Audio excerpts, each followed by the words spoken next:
Bonjour à tous, j'espère que vous allez bien. Je vous offre un tirage donc pour les énergies de cette fin d'année jusqu'au 31 décembre avec l'oracle Akasha et la prochaine guidance ensuite ce sera les énergies 2025. Allez, on y va. Hop, on va faire ça en 3 cartes.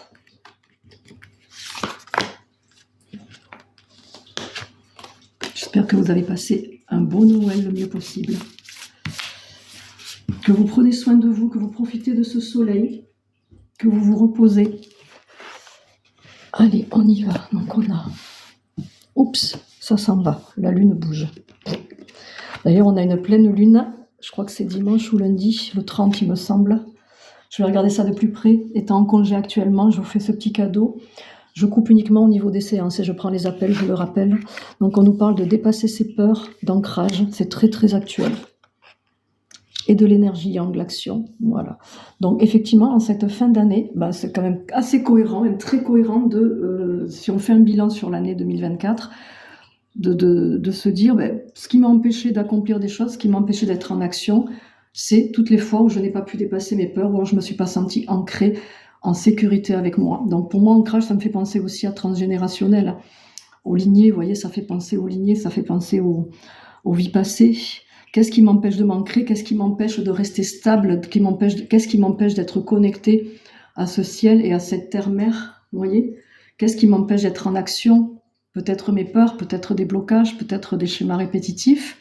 Donc en cette fin d'année, moi je vous invite à peut-être faire une petite liste. Si vous aimez les écrits, prenez un papier, un crayon ou un petit carnet et vous notez tout ce qui vous a empêché de réaliser certains rêves ou certains projets, même des choses très accessibles, sans vous juger, avec détermination, en étant positif et en étant justement dans une énergie de voir ça comme un cadeau, vous voyez, on me dit. Un cadeau que vous vous faites de réunir sur papier ce qui vous a empêché cette année. Voilà, et ça va vous donner des infos sur vous, ça va vous donner un axe de travail, entre guillemets, un axe vers lequel vous allez aller pour 2025, pour ceux qui le souhaitent. Et ça vous permettra, cette liste, de voir comment mettre les choses en action, de voir s'il y a besoin d'un accompagnement ou pas, par exemple, si vous pouvez y arriver seul. Ça permet de faire un premier tri, le fameux tri de fin d'année. Et ça va vous ancrer, puisque vous allez ancrer sur papier, vous allez ancrer dans la matière du concret.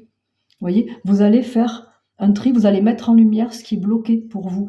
Donc là, sur cette fin d'année, comme c'est l'année du bilan, comme c'est le mois du bilan et le 12e mois de l'année, effectivement, c'est le bilan de l'année, le bilan mois par mois ou le bilan de ce mois-ci également aussi, vous pouvez faire comme vous le souhaitez. Qui dit bilan dit synthèse. Donc dans cette synthèse, on a besoin aussi de s'accomplir, on a besoin d'être épanoui, de se nourrir, d'être heureux, de vivre tout simplement, de profiter de cette incarnation sur Terre le mieux possible. Et on a envie de mettre des choses en action. Là, c'est la carte 3. Le 3, c'est la créativité qui est en lien avec l'imagination, créer sa vie, créer des projets, créer des choses, transformer, changer, aller vers des nouvelles choses. Des fois, ça peut être tout bête, un simple week-end, un simple projet d'aller voir une personne que vous n'avez pas vue depuis des années et ça fait un petit moment que vous y pensez, vous ne le faites pas. Essayez de savoir pourquoi vous ne le faites pas. Marquez sur papier, je ne le fais pas, pourquoi?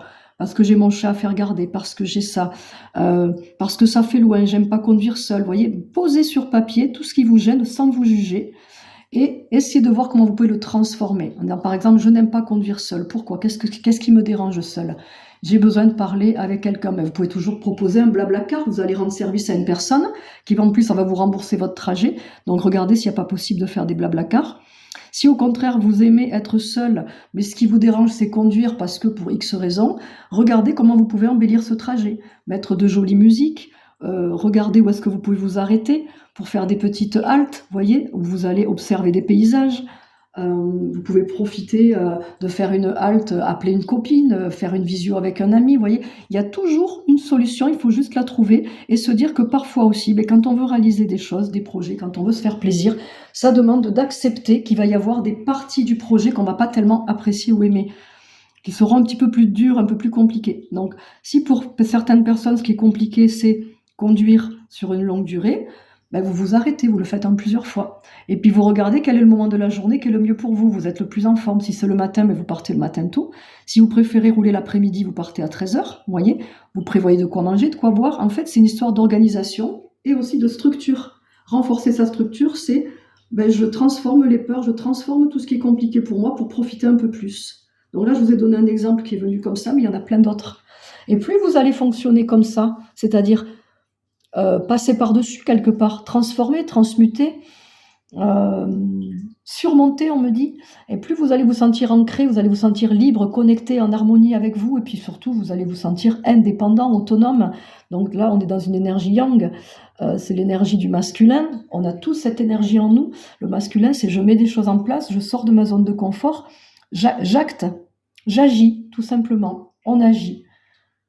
Voilà, ben écoutez, sur cette fin d'année, je trouve que c'est pas mal. Donc, est-ce qu'il y a autre chose au niveau de ma guidance qu'on me donne pour vous? Ah, eh bien, écoutez, ils me disent, prends une 4e carte. Bon, eh bien, on va voir, on va la faire, on va la laisser sortir. C'est fou, ça, vous voyez? On me dit. Alors, elles sont tombées directement. Il y en a 2 qui sont tombées. On me dit de les garder. On a le monde subtil, on a l'ouverture du cœur. Regardez, c'est magnifique. Le monde subtil, c'est je demande à ma guidance ou je demande à la source divine, lumineuse, à ce que vous voulez. Merci de m'aider, là, merci de m'envoyer des synchronicités, merci de débloquer la situation avec ma chaîne de manière juste et bienveillante. Et ouverture du cœur, ça se fait tout seul à force. C'est plus vous allez vous challenger, plus vous allez dépasser vos peurs et plus vous allez vous ouvrir au niveau de votre cœur. C'est logique. Alors, ça ne demande pas uniquement de dépasser ses peurs, d'ouvrir son cœur, ça demande aussi de pardonner, de libérer un passé, des colères, de la tristesse, des événements compliqués avec la famille. Donc là, c'est pas mal le coup du rajout des 2 cartes parce qu'on est quand même sur les énergies de fin d'année. On est sur une clôture pour 2024 et on nous demande de laisser en 2024 ce qui a besoin, ce dont vous n'avez plus besoin, ce qui n'est plus utile et ce qui vous bloque, ce qui vous court-circuite. Et c'est ça. Ça ne veut pas dire qu'il n'y en aura plus des peurs. Il y en aura toujours. Mais plus vous surmontez, plus vous osez passer de l'autre côté et plus elles vont diminuer et plus vous allez vous sentir ancré. Et plus vous allez être heureux, vous allez être dans l'amour pour vous, vous allez ouvrir de nouvelles portes et tout ça, ça va s'ouvrir. Et le monde subtil, en fait, c'est juste vous rappeler qu'ils sont toujours là pour nous. Faites votre demande.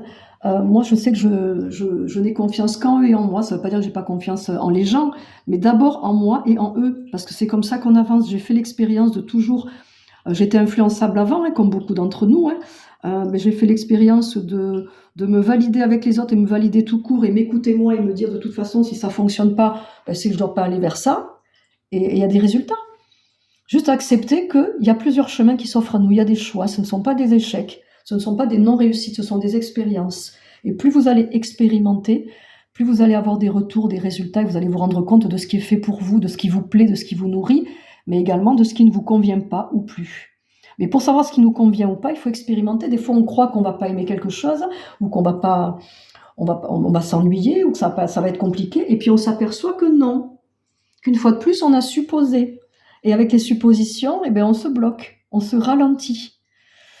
Alors, en parlant de ralentissement, ils me disent en revanche que c'est important au niveau de vos corps physiques de ralentir, de vous poser, de vous reposer et de sortir de la croyance que de ne rien faire, c'est mal. Ne rien faire, c'est faire quelque chose. Quand vous faites rien, ben vous êtes en mode pause. Vous êtes en mode repos, calme, introspection, écoute de soi, etc. Et là, vous êtes en train de faire quelque chose à ce moment-là. Vous êtes en train de prendre soin de vous apporter un bien-être. Voilà. Mais je pense que c'est pas mal. Donc, je vais vous souhaiter un beau week-end, une bonne fin d'année. Et je posterai avant le 31, peut-être lundi, je vais voir, les énergies pour 2025. Je ferai ça en 12 cartes. D'accord? Et j'ai une petite surprise, je vous en parlerai quand c'est vraiment créé. J'ai quelque chose de nouveau qui va revenir, mais en amélioré, que vous avez connu dans le passé, mais qui sera un peu plus amélioré. Je parle pour Facebook qui a connu dans le passé, parce qu'à l'époque, j'avais pas encore Instagram. Et puis, on va faire les choses au fur et à mesure, dans l'ordre où elles arrivent. Et je vais vous poster également la petite vidéo qui explique comment clôturer sur papier aussi tout ce qu'on veut laisser en 2024 et les vœux pour 2025 dans le petit carnet rouge que j'avais montré dans le live, mais tout le monde n'a pas vu le live, donc je vais faire une petite vidéo qui circulera. Une à faire le 31, une petite pratique rituelle là, et une à faire le 1er janvier. Voilà, je vous remercie pour vos petits retours, je vous fais des bisous et je vous dis à très vite.